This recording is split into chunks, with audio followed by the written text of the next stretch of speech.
तो सभी बच्चे अपने स्मार्ट क्लास में आ चुके हैं? ज़्यादा तेज मत चला, धीमे धीमे। सभी बच्चे कक्षा 7 के हैं?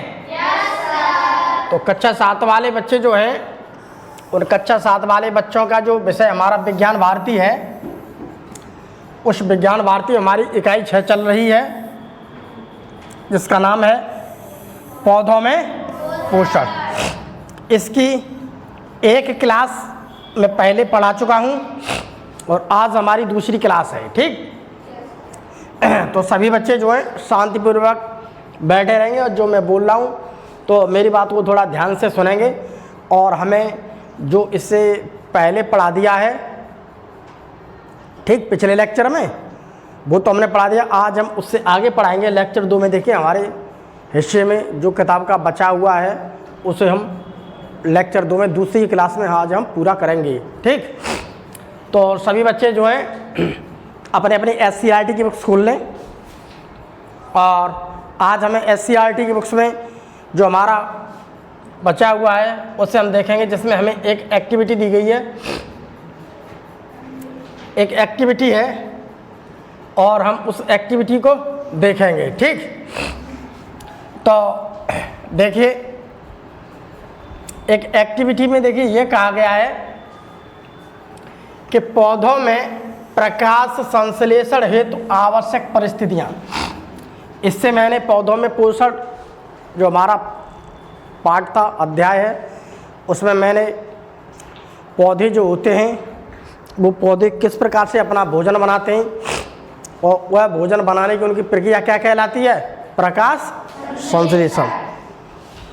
लेकिन आज हमें जो हमारी दूसरी क्लास है, उस दूसरी क्लास में हमें ये देखना है आज इस क्लास में कि जो प्रकाश संश्लेषण होता है, प्रकाश संश्लेषण का मतलब क्या है, वो अपने लिए क्या बना रहे हैं, खाना बना रहे हैं।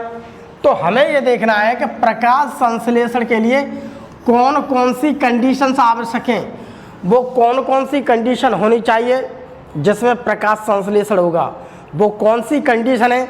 अगर वो कोई भी कंडीशन कम है तो प्रकाश संश्लेषण नहीं होगा। अब प्रकाश संश्लेषण नहीं होगा तो पौधा खाना नहीं बना पाएगा। जब पौधा खाना नहीं बना पाएगा तो पौधा वृद्धि नहीं कर पाएगा। जब वृद्धि नहीं कर पाएगा तो क्या होगा, वो मर जाएगा। तो हमें देखिए सबसे पहले हमें देखना है, तो देखिए अपने अपनी जो किताब है उस किताब का तुमने सारे पॉइंट देख लिया। अब उस किताब को बंद कर दीजिए सभी बच्चे। और ये लड़की क्या लिख रही है, ये सभी अपने अपने काम अपने अपनी किताब को बंद कर लीजिए, ठीक है।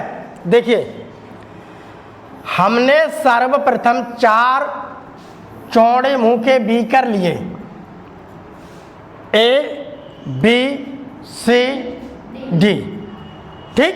हमने 4 बीकर लिए और हाइड्रिला पौधे को लिया।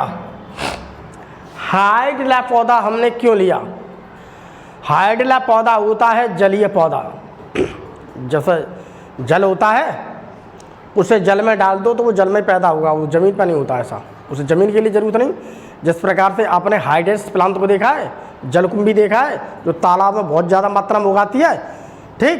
उसका एक पेड़ डाल दो बहुत सारे पेड़ हो जाते हैं, वो केवल पानी के ऊपर ही वृद्धि करती है, ठीक। इसी प्रकार से एक हाइड्रिला पौधा होता है, ये पानी होता है ना, पानी होता है, उस पानी के अंदर डाल दो, पानी के अंदर भीतर चला जाता है और पानी के अंदर ही वृद्धि करता रहता है, इसे पानी की ज़रूरत है। तो हाइड्रिला क्या है, हाइड्रिला है मेरे पास एक जलीय पौधा। इसे हम क्या कहेंगे, जलीय पौधा इसलिए कहेंगे क्योंकि ये जल में पैदा होता है, जल में ही इसका जीवन यापन है, जल में ही रहता है। कोई भी बोतल हो, बोतल के अंदर डाल दो तो हाइड्रिला प्लांट क्या है, उस बोतल में जिंदा रहे, क्योंकि उससे तो जल चाहिए, बाकी सारी कंडीशन वो अपने आप कर लेता, प्रकाश संश्लेषण से प्रकाश मिलता रहेगा। अब देखते हैं, हमने 4 चौड़े मुंह के बीकर लिए, 1 2 3 4, ठीक। इसे थोड़ा देखते रहना ध्यान से, किताब पर ध्यान मत दो, यहाँ पर ध्यान दो, यहाँ तो सब कुछ मिल जाएगा। अब मैंने क्या काम किया, अब मैंने ये वाला जो बीकर है, इस वाले बीकर में मैंने एक पानी भरा, ठीक। तो मैंने इस बीकर में पानी भरा और पानी भरने के बाद क्या हुआ, मैंने हाइड्रिला जो पौधा था वो इसके अंदर डाल दिया। दूसरा बार मैंने एक और लिया बीकर, इस बीकर में मैंने पानी भरा, यानी कि हमने इस बीकर में पानी है, और दूसरा क्या है, हाइड्रिला प्लांट, ठीक, इसमें भी पानी है, इसमें भी वही पेड़ पड़ा हुआ है, इस वाला भी बीकर है, इसमें पड़ा हुआ है। बीकर कैसा है, कांच का बीकर है, ठीक है। उसके अलावा मैंने तीसरा बीकर और लिया, ये है मेरे पास तीसरा बीकर, इस बीकर के अंदर में पानी भी है, ठीक, और इसमें मैंने हाइड्रा प्लांट दिया। अब मैंने इस पूरे बीकर को क्या कर दिया, ऐसे काले कपड़े से मैंने इसे ढक दिया, काले कागज से ढक दिया, जिससे इससे प्रकाश न जा पाए। मैंने चारों तरफ से इसे बंद कर दिया, इसमें मुझे नहीं दिख रहा है कि पेड़ है या नहीं है, बिल्कुल काला कर दिया। चौथा हमने बीकर एक और लिया, हमारे पास चौथा बीकर और है। तो चौथा बीकर जो हमारे पास है उसमें क्या किया, उसमें मैंने पानी नहीं लिया, केवल मैंने हाइड्रिला प्लांट था वो मैंने ऐसे ही डाल दिया। यहाँ पानी नहीं है, यहाँ पानी है, यहाँ पानी है, यहाँ पानी है, लेकिन मैंने काले कपड़े से ढक दिया, बंद कर दिया। यहाँ पर पानी नहीं है, तो यहाँ पर पानी नहीं है, नॉट H2, यहाँ पानी नहीं है। अब हमें देखना है, ये सारी चीज़ों को हमने क्या बाहर रख दिया। ऊपर है हमारा सूर्य, ये है सूर्य निकल रहा है। अब सूर्य की किरणें देखिए इस पर आ रही हैं, इस पर आ रही हैं, इस पर आ रही हैं, यहाँ भी आ रही हैं सूर्य की किरणें, और इधर भी पहुँच रही हैं। तीनों चारों को हमने क्या किया, धूप में रख दिया बाकायदा, ठीक। अब हमने क्या किया, जैसे जैसे ही सूर्य का प्रकाश इन बीकर पर पड़ता है तो A तथा B से बुलबुले निकलते हैं। मेरे पास देखिए एक तो ये है, एक ये है, कांच के हैं दोनों, ठीक। तो इसके अंदर पानी भरा है, इसके अंदर पानी भरा है, यहाँ भी हाइड्रिला का प्लांट है और यहाँ भी हाइड्रिला का प्लांट है। अब जैसे जैसे इसे प्रकाश की किरण मिलेगी, जैसे जैसे इसे धूप मिलेगी, तैसे क्या करने लगा, ये प्रकाश की इसे धूप मिलने लगी, तैसे क्या करने लगा मालूम है, तैसे ही ये प्रकाश की धूप इसे मिलने लगी। इसने वातावरण से CO2 ले ली, पानी तो उसे मिल ही रहा भरपूर नीचे से। अब इसमें बुलबुले निकालने लगा ये। भैया ये बुलबुले किसके हैं, ऑक्सीजन के बुलबुले निकल रहे हैं। इसका मतलब वो नीचे से क्या कर रहा है, वो ऑक्सीजन छोड़ रहा है और CO2 पानी के द्वारा ऐसे ले रहा है। ये प्रकाश संश्लेषण करने लगा। अब ये पौधा मरेगा नहीं, बिल्कुल सही है, इससे पूरी कंडीशन मिल गई, इसे पानी भी मिल गया, धूप भी मिल गई, और एक कांच का बर्तन है, धूप आर पार आ रही है, इसका काम हो गया। ये पेड़ अपना काम करने लगा, अपना खाना बनाने लगा, अर्थात इसे भोजन मिलने लगा। दूसरा वाला मैंने कंडीशन देखी, जो वहाँ पर है वही काम यहाँ पर करने लगा, ठीक। इसे भी धूप मिल रही है, ये भी क्या ले रहा है, वातावरण से CO2 ले रहा है और ऑक्सीजन को छोड़ रहा है, बुलबुले निकल रहे हैं, ठीक। अभी देखते हैं, अब यहाँ पर देखते हैं ये वाला जो मेरा बीकर है, इस बीकर माने में क्या है, इस वाले बीकर को मैंने एक काले कागज से अच्छी तरह से ढक दिया। अब सूर्य का प्रकाश तो यहाँ तक आ रहा है, उस काले कागज की वजह से पेड़ के पास नहीं पहुँच रहा है। इसका मतलब है इसके अंदर जो पेड़ रखा है उसे धूप नहीं मिल रही है। जब उसे धूप नहीं मिल रही तो यहाँ पर प्रकाश संश्लेषण नहीं हो रहा है, ठीक।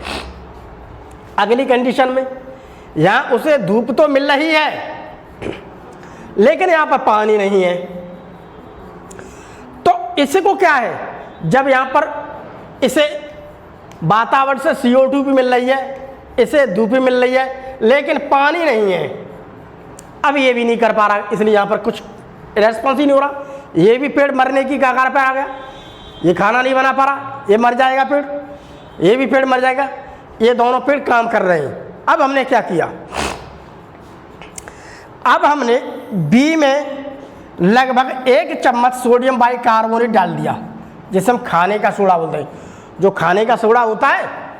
अब मैंने क्या किया, अब मैंने इसमें खाने का सोडा और डाल दिया, इसमें मैंने डाल दिया क्या, खाने का सोडा। कितना भैया, 1 चम्मच। 1 चम्मच डाल दिया मैंने, 1 चम्मच मैंने खाने का सोडा इसमें डाल दिया। तो मैंने जैसे ही इसमें खाने का सोडा डाला तैसे ही मालूम है क्या हुआ, अब यहाँ पर पानी के बुलबुले ज़्यादा निकलने लगे। अब पानी के बुलबुले यहाँ पर क्या हो गए, अब यहाँ पर पानी के बुलबुले अधिक निकलने लगे। ये देखिए, ये देखिए, ये देखिए, ये देखिए, अब यहाँ पर पानी के बुलबुले अधिक निकल रहे हैं। इसका मतलब क्या है, अगर मैं सोडियम बाइकार्बोनेट, जिसे मैं खाने का सोडा कहते हैं, अगर खाने का सोडा मैं इसमें डाल देता हूँ तो जो प्रकाश संश्लेषण पहले धीमे धीमे कर रहा था अब वो तेजी से करने लगा। यहाँ तो यहाँ भी कर रहा है, यहाँ पर धीमे धीमे कर रहा है, लेकिन जैसे ही मैंने इसमें खाने का सोडा डाल दिया अब यहाँ पर वो तेज करने लगा, बहुत बुलबुले निकलने लगे। अब हम समझ गए। अब देखिए क्या हुआ, तो सोडियम बाइकार्बोनेट ने क्या काम किया, सोडियम बाइकार्बोनेट का मतलब होता है उसे खाने का सोडा। मैंने जैसे इसके अंदर खाने का सोडा डाला तो अब वो तेजी से क्या करने लगा, प्रकाश संश्लेषण वो तेजी से करने लगा, बहुत तेज बुलबुले निकालने लगा। जैसे आग जल रही है, आग के अंदर में घी डाल दे तो आग क्या आता होती है, वो तेज जलने लगती है।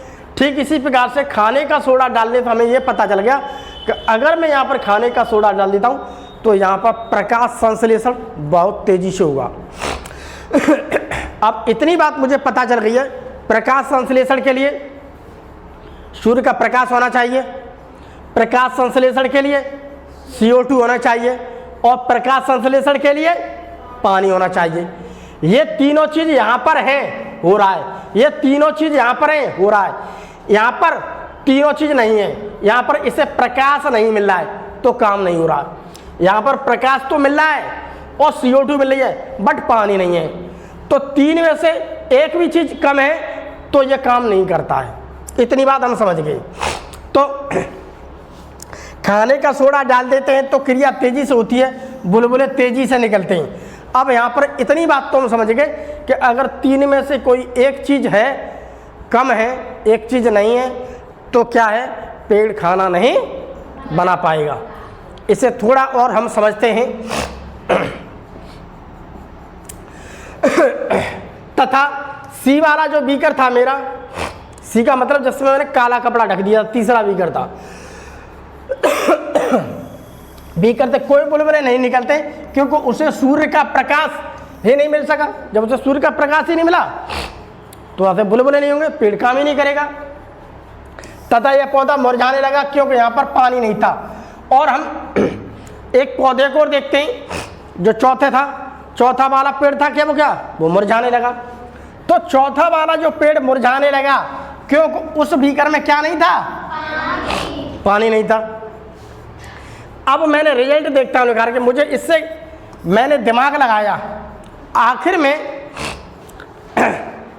जो बीकर ए था, ए में हाइड्रोला प्लांट को सूर्य का प्रकाश, ठीक, सूर्य का प्रकाश, जल, ठीक,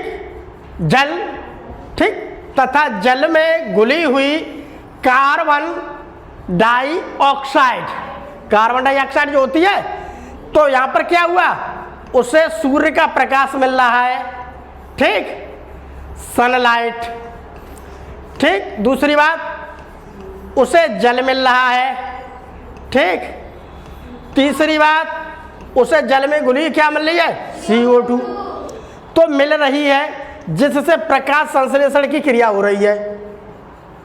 बी में हमने अतिरिक्त, बी भी अपना काम कर रहा है, लेकिन हमने क्या किया, सोडियम बाइकार्बोनेट डाल दिया। जैसे ही सोडियम कार्बोनेट डाल देते हैं, जिससे पौधे को अधिक मात्रा में कार्बन डाइऑक्साइड मिलने लगी। मैंने जैसे खाने का सोडा डाला तो पौधे को कार्बन डाइऑक्साइड और अधिक मिलने लगी, ठीक, जिससे अधिक बुलबुले निकलते हैं, इससे अधिक काम करने लगा।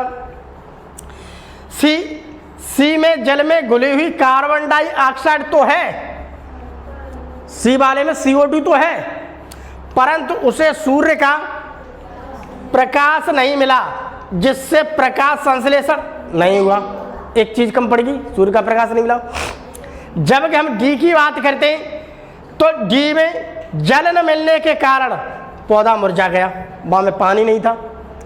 तो यहाँ पर यह समझते हैं कि अगर सूर्य का प्रकाश, जल और CO2 तीनों चीज़ हैं तो पेड़ अपना काम करेगा। तीन में से कोई एक चीज़ नहीं है तो पेड़ अपना काम नहीं करेगा।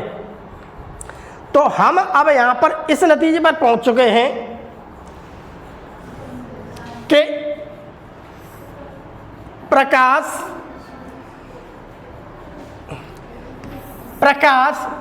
संश्लेषण के लिए आवश्यक दशाएं कौन कौन सी हैं?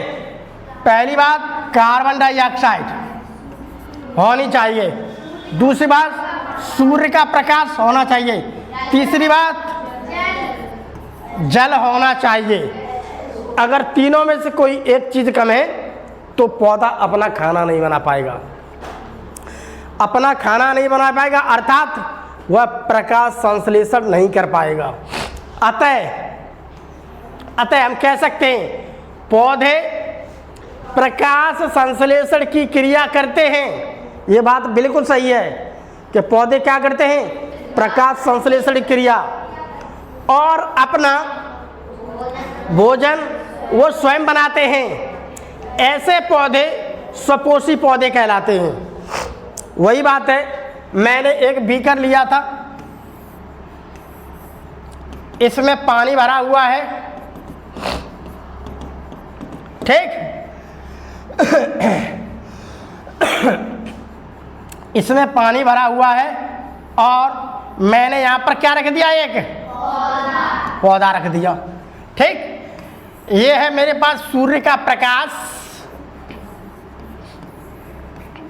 ठीक। सूर्य का प्रकाश, तो सूर्य का प्रकाश क्या हुआ? इसे मिलने लगा, ठीक। और वातावरण से उसे क्या मिली? इस जल में घुसी हुई CO2, और पानी तो पहले से है ही, अर्थात ये पौधे को किसी की जरूरत नहीं है, पानी उसे मिल ही रहा है, CO2 उसे वातावरण से मिल ही गई, सूर्य का प्रकाश उसे फ्री में मिल ही रहा है। तो क्या हुआ हमारे में? तो पौधा क्या करने लगा? प्रकाश संश्लेषण। तो पौधा करता है क्या? प्रकाश संश्लेषण करता है, अर्थात वो अपना खाना स्वयं बनाता है। तो वो क्या करता है? प्रकाश संश्लेषण। तो अपना खाना स्वयं बनाता है, और जो अपना खाना स्वयं बनाता है उसे हम क्या कहते हैं? स्वपोषी, यानी कि ऑटोट्रॉफ्स। उसे क्या कहते हैं हम? स्वपोषी।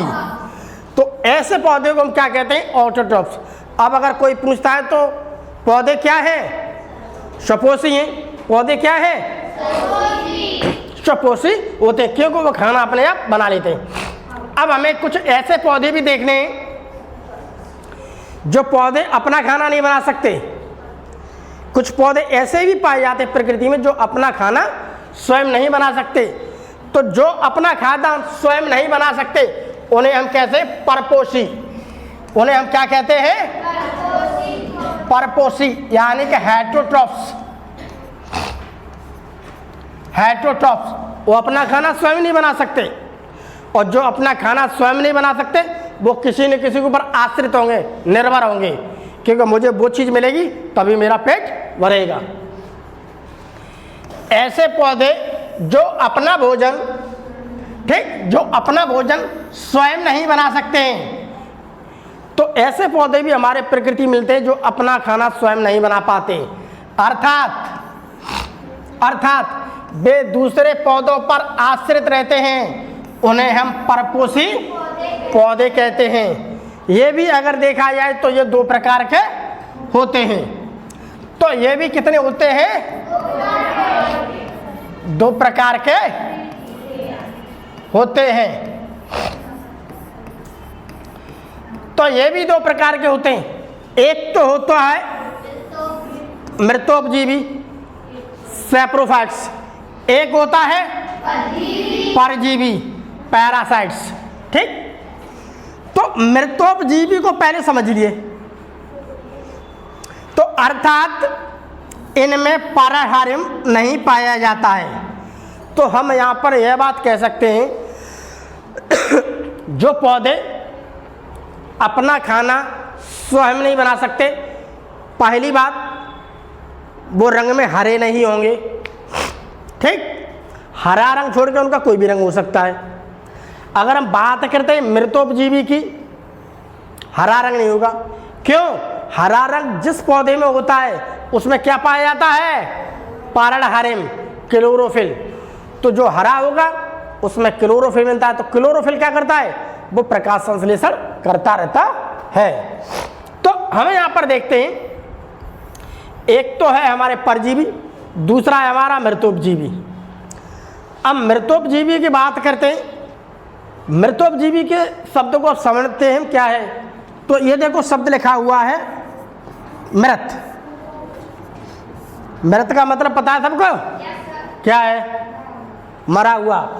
तो मृत का मतलब होता है डेड, जो मर चुका है। तो ऐसे पौधे होंगे जो चीज मर चुकी है, बेकार हो चुकी है, सड़ चुकी है, वो किसी काम के नहीं है, उसे खाएंगे वो पौधे। तो एक तो पौधे होते मृतोपजीवी जो सड़ी गली और मृत वस्तुओं पर अपना जीवन क्या करते हैं? अपना जीवन क्या करते हैं? अपने जीवन यापन करते हैं। और एक पौधे ऐसे होते हैं, कोई अच्छा खासा पौधा है, उस पौधे के ऊपर लग लिए और उस पौधे से ही खा पी रहे हैं, ठीक। अभी बताता हूं मैं तुम दोनों को। तो यहां पर ये समझे पौधे दो प्रकार के हुए। सबसे पहले हम यहां पर देखते हैं मृतोपजीवी की। अगर हम मृतोपजीवी की बात करते हैं, जैसे हम सैप्रोफाइट्स कहते हैं, इनमें पारडहरिम नहीं पाया जाता है। इसमें पारडहरिम नहीं पाया जाता है, यानी क्लोरोफिल, अर्थात ये प्रकाश संश्लेषण नहीं कर सकते हैं। ये अपना भोजन मृत कार्बनिक पदार्थों, कौन बात कर रहा है? मृत कार्बनिक पदार्थों या सड़ी गली वस्तुओं से ही प्राप्त करते हैं। इसलिए इन्हें हम क्या कहते हैं? इसलिए हम इसे क्या कहते हैं? अगर हम बात करते हैं मशरूम की, जिसे हम देहाती भाषा में कुकुरमुत्ता कहते हैं, इसे देखिए, अगर कोई पेड़ सड़ जाता है, पेड़ बेकार हो गया, सड़ गया, वो किसी काम का पेड़ नहीं है, तो ये वहाँ पर क्या करेगा? वृद्धि। उसके अलावा जहाँ हम कूड़ा वूड़ा डालते हैं वहाँ बहुत सारी चीज़ सड़ती रहती है, वहाँ पर भी वृद्धि करते हुए पड़ेगा। पहली बात, इसमें क्लोरोफिल नहीं है, पारडहरिम नहीं है, तो ये क्या है? रंग में हरा नहीं है। तो ये रंग में कैसा है? हरा नहीं है। हरा रंग होता तो इसमें क्लोरोफिल होता। जब क्लोरोफिल होता तो खाना अपने आप बना लेता। तो ये सड़ी गली चीज़ों के ऊपर पाया जाएगा, ठीक है। उसके अलावा मान लीजिए कोई ब्रेड है या कोई रोटी है, रोटी को हम देखते हैं तो कुछ दिनों के बाद हम देखते हैं रोटी को, एक दो दिन बाद देखेंगे तो रोटी पर फफूंदी लग जाती है। जैसे अचार है, अचार के ऊपर लग जाएगी। तो ये सब क्या है? ये सब क्या है? ब्रेड बोल्ट है। ये सब क्या है? आपका राइजोपस है, ठीक है। ये सब क्या है? राइजोपस। तो ये सब क्या है? कवक। ये भी कवक है, ये भी कवक है। फंजाई। तो फंजाई वे पौधे की श्रेणी में आते हैं जो अपना खाना स्वयं नहीं बना सकते, अर्थात इनमें क्लोरोफिल नहीं पाया जाता है, और ये मृत या सड़ी गली चीज़ों के ऊपर ही अपना जीवन यापन करते हैं। तो उसी प्रकार से हम अगला देखते हैं परजीवी। अगर हम परजीवी की बात करते हैं, परजीवी का मतलब होता है एक अच्छा खासा स्वस्थ पेड़ है, उसके ऊपर जाके रह रहा है। वो बने के ऊपर रहता था, ये अच्छे खासे स्वस्थ पेड़ के ऊपर रह रहा है। तो ये अपने भोजन के लिए किसी न किसी पेड़ पर आश्रित रहते हैं, ठीक। जैसे अमरवेल, जैसे यह पीले रंग की होती है, इसमें जड़ें नहीं पाई जाती, यह भोजन के लिए पूर्ण रूप से पेड़ पर ही आश्रित रहती है।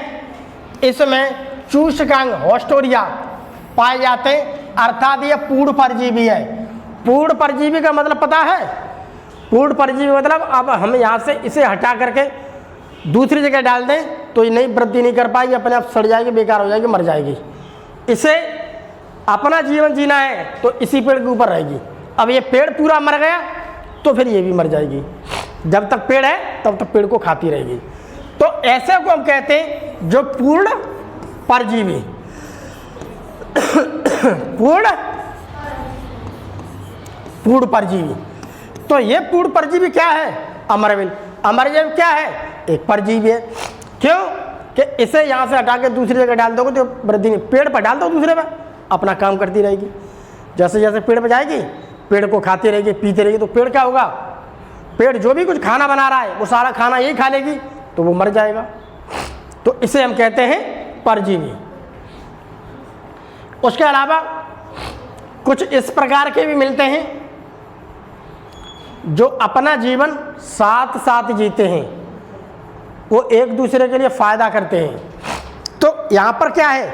अपना जीवन साथ साथ जी रहे हैं। जैसे जो अपना जीवन साथ साथ जीते हैं उन्हें हम कहते हैं सहजीवी पौधे। ऐसे पौधे जो एक दूसरे को लाभ पहुंचाते हैं। ठीक, दो पौधे हैं, दो पौधे में एक है वो उसे लाभ पहुंचा रहा है, वो उसे लाभ पहुंचा रहा है। तो यहाँ पर क्या है? अगर एक को हटा दें तो दूसरा नहीं जी पाएगा, क्योंकि दोनों साथ साथ हैं। तो वो कुछ चीज़ अपनी दे रहा है उसे और वो कुछ चीज़ उसे ले रहा अपने से, तो दोनों को क्या मिल रहा है? यहाँ पर फायदा हो रहा है। अगर एक को हटा दो तो दूसरा नहीं जी पाएगा। तो दोनों क्या है? ये दोनों साथ साथ रहेंगे तभी ये जी पाएंगे, अगर साथ साथ नहीं तो नहीं जी पाएंगे। तो दोनों साथ साथ होते हैं तो वे एक दूसरे को लाभ पहुंचाते हैं। पौधों को एक दूसरे के साथ ऐसा संबंध सहजीवन कहलाता है। अगर वो साथ साथ रहेंगे, साथ साथ जिएंगे, साथ साथ काम करेंगे, ठीक, तो ये पेड़ इसे फायदा पहुंचा रहा है और ये चीज़ इसे फायदा पहुंचा रही है। तो पेड़ कह रहा है भाई मुझे भी तो फायदा हो रहा है, मुझे तुझसे ये सारी चीज़ मिल रही है, तो वो कह रहा है मुझे भी तुझसे फायदा हो रहा है, मुझे भी तुझसे मिल रही है। तो दोनों साथ साथ रहते हैं। अगर दोनों में से एक हटा दिया जाए तो न तो वो जी पाएगा नहीं वो जी पाएगा। तो ऐसे कहते हैं सहजीवन, सहजीवी। सबसे पहले आपको एक पेड़ है मटर का, ये दाल, ठीक, मटर। अगर मटर का पेड़ को हम उखाड़ के देखते हैं तो मटर के पेड़ को उखाड़ के देखते उसकी जड़ होगी, उसकी जड़ को गौर से देखेंगे तो ये है उसकी जड़। उसकी जड़ पे देखिए बहुत सारी गांठें लगी हुई हैं, देखिए गांठें, ये देखिए गांठें लगी हैं, नोड्यूल्स बोलते हैं इसे। ये दिख रही है गांठें, बहुत सारी गांठें हैं उसकी जड़ पे, छोटी छोटी गांठें, इसमें बड़ी दिखा दी है चित्र में, छोटी गांठें। देखिए इन गांठों में राइजोबियम नामक जीवाणु रहते हैं। इस गांठ को अगर हम गौर से देखते हैं तो हमें इस गांठ के अंदर में क्या मिलेगा? राइजोबियम जीवाणु, ठीक है, राइजोबियम जीवाणु। अब देखते हैं राइजोबियम जीवाणु इस गांठ के अंदर मिल रहा है। ये वायुमंडल की नाइट्रोजन को घुलनशील नाइट्रेट्स में बदलते हैं। अब जो हमारा वायुमंडल है उस वायुमंडल में सबसे ज़्यादा मात्रा में क्या है? Nitrogen gas. तो ये क्या करते हैं? उस नाइट्रोजन गैस को, इन्होंने नाइट्रोजन गैस को ले ली, ये है नाइट्रोजन गैस। इस नाइट्रोजन गैस को ये कन्वर्ट कर देते हैं किसमें? नाइट्रेट्स में बदल देते हैं, नाइट्रेट्स में। अब ये नाइट्रेट्स में जैसे ही बदलेगा तैसे इस नाइट्रेट्स को, ये पेड़ की जड़ है इस दाल की, इस दाल को दे देगा। इसे जैसे ही नाइट्रेट्स मिली तैसे ये पेड़ क्या है? अच्छी तरह से वृद्धि का बड़ा होता जाएगा, बड़ा होता जाएगा, बहुत जल्दी अच्छी मटर लगेगी, जो जड़ों के माध्यम से अवशोषित होकर पौधे के अंदर चली जाती है। यहाँ से क्या हुआ? पेड़ के अंदर चली जाएंगी।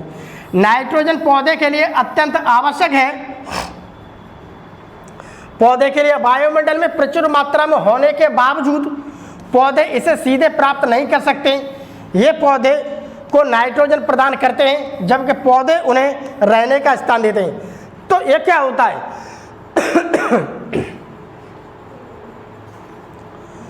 तो ये नाइट्रोजन को नाइट्रेट्स में बदल देते। नाइट्रेट जैसे इसे मिली तैसे क्या होगा? नाइट्रेट से नाइट्रोजन जो बढ़िया बढ़िया चीज़ है इस पौधे ने ले ली और पेड़ क्या करता है? उसे काम करने देता है। अब पेड़ क्या कर रहा है? पेड़ ये कहता है इस बैक्टीरिया से, राइजोबियम से, कि मुझे तुझसे फ़ायदा ही फ़ायदा है, क्योंकि तू मेरे लिए बढ़िया चीज़ देता है, इसलिए जो मेरे पेड़ की जड़ है उस जड़ में तू आसानी से रह सकता है, मुझे कोई दिक्कत नहीं, क्योंकि मेरे लिए फ़ायदा है। तो ये क्या है, इसे रहने के लिए जगह चाहिए, ये इसकी जड़ में रहता है और इसे इससे चीज़ कुछ न कुछ चाहिए खाने के लिए। इस प्रकार से ऐसे जीवन को कहते हैं हम सहजीवन। तो ऐसे को हम क्या कहते हैं? सहजीवन। उस प्रकार के कुछ पौधे ऐसे भी होते हैं जो कीट बच्चे होते हैं। कुछ पौधे ऐसे होते हैं कीट बच्चे। कीट बच्ची का मतलब पता है? जो कीटों को खाते हैं। इस प्रकार के पौधे उन जगहों पर पाए जाते हैं जहाँ पर नाइट्रोजन की कमी होती है। ये पेड़ कहाँ पाए जाएंगे? जहाँ नाइट्रोजन, वातावरण में नाइट्रोजन की कमी हो, जहाँ पर नाइट्रोजन नहीं होगी वहाँ पर ये पेड़ मिलेंगे। ठीक, अपनी नाइट्रोजन की कमी को पूरा करने के लिए कीटों को खाते हैं, इसलिए इन्हें कीटबच्ची पौधे कहते हैं। तो इसमें तुम्हें एक ऐसी संरचना दिख रही है, तो ये संरचना क्या है? ये इसकी पत्ती है। पत्ती धीमे धीमे पत्ती क्या हुआ? धीमे धीमे इस ऐसी संरचना में कन्वर्ट होगी। तो ये क्या है? एक पत्ती का रूपांतरित रूप। पत्ती का क्या है? एक रूपांतरित रूप है। अर्थात मेरी पत्ती जो थी इस पौधे की, वो इस प्रकार की संरचना में कन्वर्ट होगी, और जैसे ही कोई कीड़ा वीड़ा चींटी बीटी आएगी इसके अंदर पड़ेगा, तैसे ही वो इसमें क्या मर जाएगा, और उस कीट से मिलने वाली जो नाइट्रोजन होगी उस नाइट्रोजन को ही पेड़ ले लेगा, क्योंकि उसे नाइट्रोजन नहीं मिल पा रही है। जब उसे नाइट्रोजन नहीं मिलेगी पेड़ को, तो वो पेड़ वृद्धि नहीं कर पाएगा। मटर का पेड़ था, मटर के पेड़ को नाइट्रोजन कौन दे रहा था? राइजोबियम बैक्टीरिया दे रहा था। और भी पौधे होते हैं, ये पौधे क्यों वृद्धि करें? क्योंकि उन्हें नाइट्रोजन मिल रही है। तो जिसे नाइट्रोजन नहीं मिलती तो वो अपनी नाइट्रोजन की कमी को पूरा करते हैं, जैसे ड्रोशा, वीनस फ्लाईट्रैप, और ये हमारा क्या? घटपड़ी। तो कुछ पौधे इस प्रकार के भी होते हैं जो कीटों का क्या करते हैं? भक्षण करते हैं, जो कीटों को खाते हैं। ये चैप्टर हमारा खत्म हुआ। अब इसके कुछ क्वेश्चन आंसर है वो देख लेते हैं हम। तो सभी बच्चे, परपोषी पौधा कौन सा है? ऐसा पौधा जो किसी के ऊपर निर्भर है। अमरबेल है, गुलाब तो है ही नहीं, नीम है नहीं, सहजीवन है नहीं, तो अमरबेल है।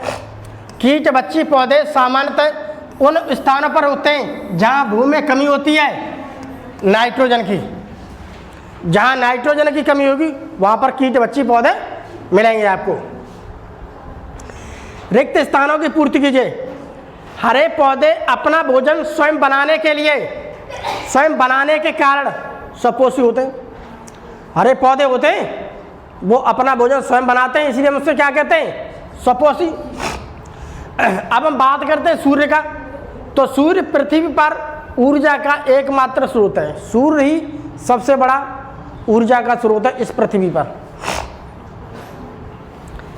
हरे पौधों द्वारा भोजन बनाने की प्रक्रिया प्रकाश संश्लेषण कहलाती है।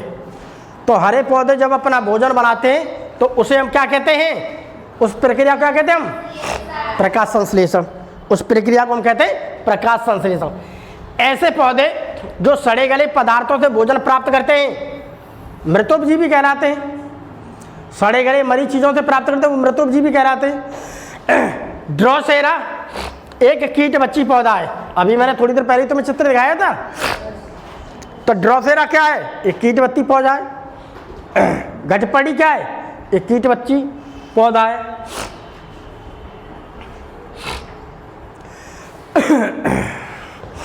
तो इस प्रकार से देखिए हम ये देखते हैं। अब देखिए कॉलम का को खास से मिलाना है हमें। पत्ती क्या काम करती है? पत्ती केवल प्रकाश संश्लेषण करती है। पत्ती क्या करती है? प्रकाश। कुकुरमुत्ता क्या है भैया? मृत जीवी है। मरी हुई चीजों के ऊपर ही तो पैदा होता है, इसे मृत जीवी है। लाइकेन क्या है? लाइकेन भैया सहजीवी। लाइकेन क्या है? सहजीवी। ड्रोसेरा क्या है? कीट बच्ची है, अभी हमने पढ़ाया। जंतु क्या होते हैं? विषमपोषी। ठीक, अपना खाना अपने आप नहीं बना सकते जंतु, इसलिए उन्हें क्या कहते हैं? हेटेरोट्रॉफ्स, विषमपोषी होते हैं। तो ऐसे करके इस पर निशान लगा लीजिए। संक्षिप्त उत्तर दीजिए। देखिए संक्षिप्त उत्तर दीजिए, इधर देखिए, संक्षिप्त उत्तर दीजिए। पत्तियों में पाए जाने वाले हरे बढ़क को क्या कहते हैं? क्या कहते हैं? तो पत्तियों पाए जाने वाले हरे बढ़क को कहते हैं पर्णहरिम। पर्णहरित कर दिया है, ठीक, पर्णहरिम, यानी कि क्लोरोफिल, यानी कि क्लोरोफिल, पर्णहरिम कहते हैं। ठीक, अपना भोजन स्वयं न बनाने वाले जीव क्या कहलाते हैं? तो अपना भोजन स्वयं न बनाने वाले, स्वयं बनाने वाले कहलाते हैं, परपोषी कहलाते हैं। ऐसे पौधे या ऐसे जीव जो अपना भोजन स्वयं नहीं बना सकते उन्हें क्या कहते हैं? परपोषी, किसी के ऊपर निर्भर है, क्या कहलाते हैं वो? परपोषी। ठीक, इंटरवल में आना तो इसे लिख लेना। ठीक, अगला प्रश्न आ गया चौथे का। उस संबंध को क्या कहते हैं जिसमें दो जीव आपस में एक दूसरे को सहयोग करते हैं, तो उसे क्या कहते हैं हम? तो उसे हम कहते हैं सहजीविता। साथ साथ रह रहे ना, वो उसके बिना रह नहीं सकता, वो उसके बिना मर जाएगा, तो उसे क्या कहते हैं? एक को क्या है? जिसमें एक दूसरे को सही करते हैं और लाभित करते हैं, सहजीवन होता है। ठीक, ओ अगला देखिए, हरे पौधे में प्रकाश संश्लेषण प्रक्रिया का वर्णन करें। देखिए, पौधों की पत्तियों में पर्णहरिम नामक वर्णक पाया जाता है जो सौर ऊर्जा यानी सूर्य के प्रकाश की ऊर्जा को ग्रहण करता है। पर्णहरिम की उपस्थिति के कारण ही पत्तियां हरी होती हैं। मिट्टी से जल अवशोषित होकर पत्तियों तक पहुंचता है और इस प्रकार पत्तियों में जल उपलब्ध हो जाता है। साथ ही वायुमंडल की कार्बन डाइऑक्साइड सूक्ष्म पर्णरंध्रों यानी कि स्टोमेटा द्वारा पत्तियों के अंदर पहुंचती है। जब सूर्य का प्रकाश पत्तियों पर पड़ता है तो पत्तियों में उपस्थित पर्णहरिम इन प्रकाश रश्मियों को अवशोषित करके जल तथा कार्बन डाइऑक्साइड गैस से मिलकर के ग्लूकोज यानी कि भोजन का निर्माण करते हैं और साथ ही प्राणदायिनी ऑक्सीजन गैस बनती है जो पर्णरंध्रों द्वारा वायुमंडल में निकाल दी जाती है। पौधे द्वारा भोजन यानी कि ग्लूकोज बनाने की यह प्रक्रिया प्रकाश संश्लेषण कहलाती है। इस क्रिया को निम्नलिखित समीकरण द्वारा प्रदर्शित कर सकते हैं। कैसे प्रदर्शित कर सकते हैं? देखिए, तो कोई अगर पौधा है तो पौधा वायुमंडल से क्या लेगा? CO2। तो वायुमंडल से उसने क्या लिया? यहाँ पर CO2। और नीचे जमीन से उसने क्या ली? पानी लिया। ठीक, और सूर्य का प्रकाश उसे मिल रहा है, और सूर्य का प्रकाश उसे मिल रहा है, तो उसे सूर्य का प्रकाश। और पत्तियों में मौजूद है क्या? क्लोरोफिल। यही हमने तीन चीजें बताई थी, CO2, H2O और सूर्य का प्रकाश। तो पौधा क्या बनाएगा? ग्लूकोज और ऑक्सीजन गैस क्या होगी? ये रिलीज कर दी जाएगी, वायुमंडल में छोड़ दी जाएगी। अब वायुमंडल जाकर क्या हुआ? आदमी के काम किए, आदमी तुरंत शरीर के अंदर चली जाएगी, और आदमी के शरीर में तो क्या निकलती है? CO2। उसके काम के लिए वो बाहर छोड़ देता है, उसे पौधे ले लेते हैं। तो इस प्रकार से ये प्रक्रिया चलती रहती है। अब हम अगला देखते हैं।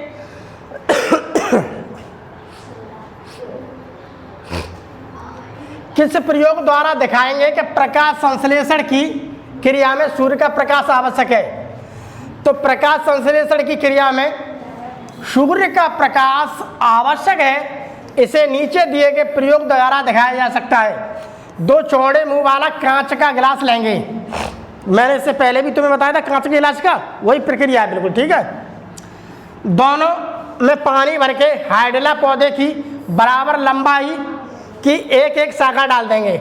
जैसे ये है, इसमें पानी भर लिया और मैंने यहाँ पर क्या लिया? Hydrilla plant.